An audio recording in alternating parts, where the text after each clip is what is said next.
If reincarnation were real and a dead man was able to choose how he wanted to restart his life, anyone who was not born a noble would be nothing short of an idiot.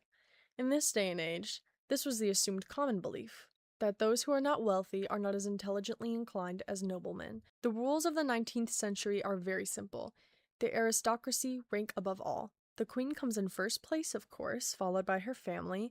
They're tailed behind by dukes, marquises, earls, viscounts, and the like. Following them are the middle class, who were a lucky few who came into a decent amount of wealth for 1888, but were still born from dirt and grime. Said dirt and grime are the working class.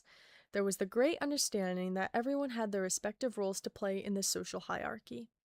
Now and then there might be irregularities, but as fruit hates the flies who try to blend in with them, those who come from dirt aren't thought highly of by the aristocracy no matter how much money they have. And most of the time, flies will learn not to stay where they're swatted. This fact is why Oliver Chamaelion, the youngest earl of the century, was curious as to why a fly would reach out to him. England had only one fly, and he resided on the outskirts of London, hidden in a woodland that not many dare enter. It wasn't due to any sort of perceived danger, but rather that the dirt might be contagious to those who enter. Oliver may be young, and his standing as a 12-year-old earl was largely questioned upon his initial coming into of the title, but that also made him nowhere near as foolish as the 60-something-year-olds who believe such superstitions about the fly. You couldn't catch the past of someone just by stepping into their domain. Even so, Oliver knew what would be said about him if he did. So, the fly would be arriving at the Chamaelion estate very shortly. The majority typically dilutes the minority, doesn't it? There was no shortage of things to do in the Chamaelion household. There was always something to cook, an appointment to make, something to sell, someone to kill, something to clean, in no particular order. Any individual, fly or not, should consider themselves on very careful watch when they enter the manor. Many men have died there, or were tortured and sent away with their lesson learned. It's not as though the Earl Oliver Chamaelion was exceptionally cruel. It was only that he did a spectacular job at ruffling the feathers of those who have access to poisons, loaded pistols, and what have you. The staff of the Chamaelion household were very carefully handpicked. They had to be, because any common man would be an idiot not to assume they could easily kill a 12-year-old and take his place. As far as running the manor went, including the protection of its earl, Cassius Valentine took on that role, along with the more stressful bits. The murder, the cleanup, also dinner. What led to this dinner that they were to be having tonight was the fly's request to hold an audience with the Earl Chamaelion. Though in his own household, Oliver supposed he didn't need to conform to such hilarity. One Victor Gallia Emmett, the man who inherited the ownership of the most relevant clothing company in England, was the one who requested this meeting on business. Emmett's company, which was so very curiously named not after Emmett himself but instead his late wife, was not just popular in England. They supplied clothing all over the world. They were known internationally. Seabrook Co. Oliver was familiar with a lot of the clothing shops he'd seen with this company's products in them. In fact, he's sure he owned some himself. They were of excellent quality. But what might a clothing company want with his own? Chamaelion Co. dabbled in no such products. Their specialty was children's toys. They made all sorts, with their most popular being dolls. The sun began to set, and a carriage arrived at the Chamaelion estate, not very flashy, and with a curly-haired man driving the carriage. Cassius had met them outside to greet them, and Oliver watched from the safety of his study's window. The man who stepped out of the carriage looked harmless. He was probably in his late 20s, with dirty blonde hair that was long enough to be pulled into a low ponytail. He wore a blue-gray ruffled shirt. The rest of his attire, his vest, pants, shoes, gloves, they were all black, which is probably why Oliver could make out the fantastic blue of Emmett's eyes even from a distance. The servant that accompanied the pale Earl Emmett looked to be a maid, judging by the uniform she wore. Her skin was of a much darker complexion, so he figured she must be foreign. Her hair was long, black as night, and pulled into a low ponytail as well. From what Oliver could see, Lord Emmett didn't seem to regard Cassius as a servant. It looked as though he were introducing himself, his servant, and accepting Cassius's introduction the way one might do with someone of equal status. The three outside made their way inside, leaving the carriage to the driver. Oliver prepared to be cautious. Cassius was eyeing Lord Emmett as though suspicious of something. But what? Well, Oliver was sure he'd know soon enough. He met the group in the main hall that greeted guests when they entered. Cassius announced his arrival, and Lord Emmett made a polite introduction of himself. Unlike so many before, he didn't comment on how young Oliver appeared. Instead of this, he gave a polite bow. Victor Gallia Emmett, it is a pleasure to make your acquaintance. A fly or a machine? What an unnatural tone. The pleasure is all mine. Oliver glanced at Cassius, but the butler didn't give him any meaningful look that hinted at what might be bothering him about Victor. There's still a bit of time before dinner is ready, Cassius announced. Lord Chamaelion invites you to wait in the parlor room until it's completed. Victor glanced from Cassius to Oliver, as though confused. About what? Oliver couldn't quite make out, but he could accurately guess. Victor wasn't a fly for no reason. The fly simply smiled and nodded, looking at Cassius instead of Oliver, despite the one being spoken for being Oliver. I would be delighted. Oliver had sat with so many different people in the parlor room. He got comfortable in his chair, where he typically won the most board games. Victor sat in the chair across from him, crossing one leg over the other. How about a game of chess? Oliver proposed. I wouldn't mind, though I should warn you that I've only ever played once. You'll have to remind me of its rules, Victor warned. Oliver just smiled and nodded. An easy victory, it would seem. Cassius set up the game on the table between them before disappearing to check on meal preparations. Oliver wondered if that meant that Victor wasn't much of a threat at all, though he couldn't say that his maid wasn't intimidating. She loomed behind Victor, almost like a guard. Closer up now, he could see she was Spanish. Despite this, what few words she spoke were with a clear English accent. Oliver explained the rules of the game, and decided to let Victor have the first turn, seeing how he was at hopeless disadvantage. Victor moved a pawn, and the game began. There was silence for 5 minutes as they made their moves. Usually, Oliver began, this is the time when one would bring up why they wanted to meet. He moved his knight. Victor blinked before smiling. You're right, how silly of me. He moved his rook. I'm quite a big fan of your toy company, Lord Chamaelion. I have a company of my own. We make clothing there. I'm aware of your company. I must say that I admire the respects you hold for your late wife, Oliver said thoughtfully. He hadn't a move he wanted to make yet. What is your proposal? Victor's smile only widened. I think our companies should collaborate together on a new sort of toy, a series of dolls in varying appearances. Any child could find one that resembled themselves, and with these dolls, interchangeable clothing, different outfits they could wear. He went to move a piece on the board. It's still my turn, Oliver interjected. Victor sat up and retracted his hand. I apologize. And he hadn't been trying to cheat. Oliver can spot idiocy well enough, and the vibrancy of those blue eyes betrayed that Victor simply acted on accident. Oliver leaned forward to move his piece. So, customizable dolls? Yes, exactly. What an enthusiastic man. So, what are the funds you need in order to start this collaboration, Lord Emmett? Oliver asked, folding his hands in his lap. Victor stared at him as though confused once again. Oliver watched him lean forward to make a move before he sat up straight again. I assumed you would cover the costs that the creation of these dolls would generate. My company would cover the costs of the clothing items and everything else along the way, such as marketing, distribution, and the like, given that this is my own idea I am proposing. Oliver clicked his tongue and sat back in his chair. He had no intention of making a move anytime soon. You're not a very good businessman. Who in their right mind would present a business pitch where they would be covering the majority of the costs?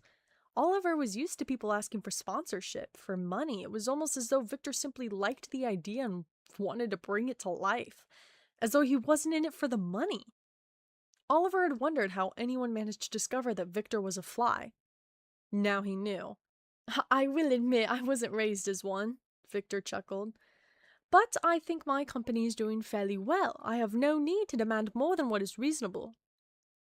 If your company is doing so well, why do you need this collaboration at all? Oliver asked with narrowed eyes. I don't need it. Victor was confused. Nothing new. Has there been miscommunication this far? I simply thought it would be a profound idea, that's all. Wait, how did you move your knight there? Oliver sat straight up after a moment. Which one is that? The horse. Oh, he's the diagonal one, right? Victor leaned forward to move the piece back. No, he moves in an L shape. Oliver shook his head. How could anyone be so terrible at chess? Oh, I see. Victor moved the piece from its original correct spot in an L shape. Oliver made a move, and Cassius entered the room to quietly wait on them. More so, the hovering over them like Victor's maid. Oliver assumed that meant the dinner preparations were going well. He had a rather competent chef. So, you want all companies to collaborate, where you're covering most of the costs of doing so, with no catch, angle, or compromise, Oliver clarified. Yes, Victor answered. Why? This seemed like it would be the easiest way to get on someone's good side, behave like a friend, even take a financial hit if the business idea went south, just to make it so that the Chamaelion household, that Lord Chamaelion himself trusted you. A man like you should be more frugal, don't you think? What Oliver knew about Victor aside from his fly heritage was scarce. Most nobles were rather well known, like Victor's late wife, Alice Seabrook. Why she married a poor man, no one knows. But she did anyway, and once she passed, Lord Emmett inherited the company. Business was as booming as ever, so clearly he couldn't be that bad of a businessman. Was this on purpose? A calculated move on his part? I want children someday. I don't know if you do. The man stared at the board as though attempting to make a calculated move. He looked back at Oliver, who was surprised at his words. Most didn't bother trying to have a conversation with him like they would if he were an adult. I like thinking my children could grow up in a world with toys like that. The man smiled a little. This world is evolving quite fast. Every day something new is discovered, something new is improved, and we get closer and closer to a society so advanced I can't even imagine it. But then, what of the children? Victor picked up a pawn and moved it 3 spaces diagonally. It didn't take out any other piece, and it wasn't moved properly. It wasn't even his turn. Oliver didn't notice. Victor didn't either. He didn't do it on purpose. What of the children? Oliver inquired further. What have the achievements of adults got to do with them at all? Victor shrugged. They don't care about the new ways to gain material wealth. They haven't the capacity to care about a new technological innovation with a machine they won't be old enough to use for another few decades. They're being left behind, expected to embrace the new world being made for them when they become adults. But what of the world they live in before that? I know that something as silly as clothes for toys wouldn't be mind-blowing the way scientific innovations are for adults, but it's certainly better than nothing, isn't it? Why should the children be left behind? Victor seemed almost clear. Oliver would need to wait for Cassius's course of action, but this man just genuinely seemed like someone who grew up poor, found the woman he loved, came into a large sum of money, and was determined to honor his life and do good by the company, almost as though incorruptible by greed. How strange. Eventually, the dinner preparations finished. They never finished that game of chess, spending most of the time discussing details of the deal. Victor seemed quite excited. He had a sort of contagious type of smile, one that couldn't help but make Oliver feel excited too, even though he was never one to care for such frivolous things as toys or dolls. Dinner seemed to go relatively well. From what Oliver could tell, it didn't look like Cassius had poisoned anything. Victor appeared well and healthy once dinner was over. They spent the rest of their night discussing the plans for this collaboration, agreeing to make it official. Out of the goodness of his heart, Victor himself would draw up the contract, so as to not inconvenience Oliver. As with any contract, Oliver would have it read through in intense detail so that he could not be tricked, though he doubted Victor would try something like that. At some point, Victor had stepped away for a phone call. Victor's maid did not follow him and simply stood a few feet behind his chair, waiting for his return. Victor did not seem overly put off by the darker theme that the Chamaelion manor held. His own wasn't full of pastels by any means, but the place just seemed to be so dimly lit. He couldn't bring himself to care. Why anyone had called for him here, he was unsure of. Unless it was that blasted Charlie Evelyn. Honestly, if he could get out of his ear. He made it to the phone room, which was so nerve-wrackingly small. This was how small his own had been back at his mansion before he had it expanded. He couldn't handle small spaces for too long. Regardless, he picked up the phone, holding it to his ear. This is Lord Emmett speaking. Lord Emmett. It was Evelyn. Victor could recognize such an annoying voice anywhere. He had told Evelyn of his business here today, and when he'd be present as requested. It's good to see that you managed to get into the mansion alive. Do you have a cohesive plan? He asked eagerly.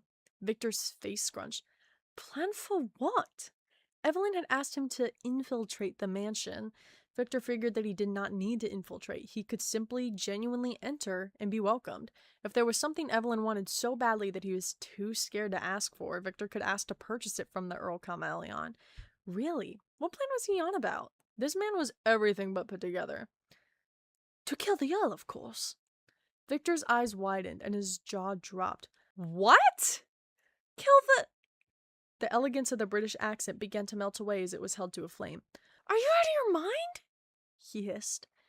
This isn't what I agreed to. He made sure he was keeping his voice relatively low. You did the hard part. You're in the mansion. Just go back right over to him and kill him. It's easy, Evelyn insisted. Right, with his 6-foot shadow butler hovering over us. Kill the butler too, then, Evelyn huffed. Lord. Victor had never been told to do something so very stupid before, so seriously. Sure, his friends of the past might dare him to do something idiotic, but they were all aware it was stupid. This man thought his request was perfectly logical. And for what? What'd they do that's so terrible? I didn't pay you to ask questions. Just do it. Remember our deal. And he'd hung up. Victor scoffed, setting the phone on the receiver. Had it been his own, he might have slammed it. Perhaps broken it. You don't pay me at all, jackass, he grumbled under his breath, sighing softly. Well, one thing was for sure, Victor had no intention of murdering anyone tonight. Oliver Chamaelion didn't seem like the sort of boy that needed to be killed, and neither did his butler. A butler who'd been hyper-analyzing him all night, by the way. But if Victor could play that game too.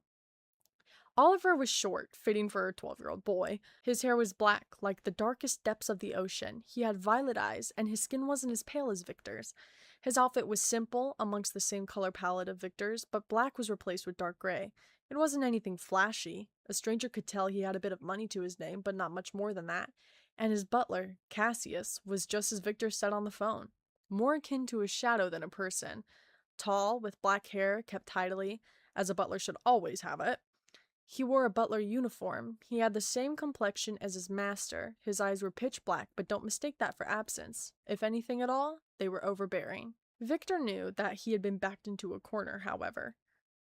But he would tell Evelyn something to placate him. Something like he was waiting to get closer to them to make their deaths easier to cover up. The room felt like it was getting smaller and smaller, and Victor stepped out, taking a deep breath and recomposing himself. The air cooled and he quit melting, walking back to the room they'd been doing business in with the eerie feeling that he was being watched. Though every time Victor looked over his shoulder as he walked, he saw no one. He was stressing himself out, that was all. Though upon entering the room and going back to talking to Oliver, he could almost forget that he was blackmailed into coming here in the first place. He could forget that eventually he would have to choose between attempting to kill a child or losing everything he'd fought so hard for. But was it worth it to keep if it cost a life that wasn't his own? He couldn't say so. A business call? Oliver inquired curiously. He knew that Cassius must have heard the entire thing and thus would know the contents of it later, but he always liked to hear whatever the person receiving the call had to say, and compare it later. You could call it that, Victor sighed. Less business and more do this, do that. From you? Oliver asked with a tilt of the head. No. Funny. Oliver smiled a little. I didn't imagine the great Lord Emmett would have a boss he answered to. Oh, believe me, I don't. Victor smiled a bit. There's not a lick of money or business in this transaction at all. In fact, it's more like blackmail, he admitted. Blackmail? Really? Oliver was quite curious. Well, now you've made it known you have a secret. Everyone has secrets, Lord Chamaelion, Victor smiled. It is about which gets discovered. Most everyone has secrets they'd rather get discovered than others. I am just like everyone else in this aspect, he explained. What will you do then? Oliver wondered curiously. I haven't decided, Victor answered. I could simply let him follow through on his blackmailing or attempt to do away with him. And complying with his requests is not an option? Oliver hummed thoughtfully. I'm afraid his requests are so foolish that I'd rather deal with the consequences of my secrets than what might happen if I tried to fulfill them. You give an idiot a bit of anything, and suddenly he'll assume he's God. Victor shrugged. But that's enough about that. I want to continue discussing this. He gestured to the plan they had laid out, seeming much more enthusiastic about the topic. So Victor may be a man who wasn't the best at business, but he did not seem entirely a fool either. It came time for Victor to return home, and he and his maid were seen out by Cassius. What a very curious man Victor was. Oliver wondered what use he would come to be for him. He eagerly awaited Cassius's report of the man, as he typically saw and heard many things that Oliver couldn't. Victor stepped up into the carriage, refusing the polite hand of any of his servants because he, quote, could do it himself. He had not yet fully situated himself in his seat, his maid walking around the carriage as she was going to climb on the other side. Cassius stood outside of the carriage, eyes watching Victor's maid until she disappeared behind the carriage. He then looked to Victor. "If I may, I should offer you a word of advice, Lord Emmett." Victor turned his head to look at Cassius, nodding, waiting for what he had to say. "Most men don't tend to sit with their legs crossed." Victor stared blankly at him for a moment before he grinned brightly. "Of course. Thank you." He nodded, and his maid entered the carriage. The doors shut, and they were off. Alive, which is very rare for people involved in the business Victor was involved in. Oliver watched the carriage depart from his study window, thinking about how he couldn't wait to go to sleep for the night. For a boy who thrives in darkness and lives his life in shadow, he could never stay up for very long. But then he was always awake early, so it's not as though he was lazing about.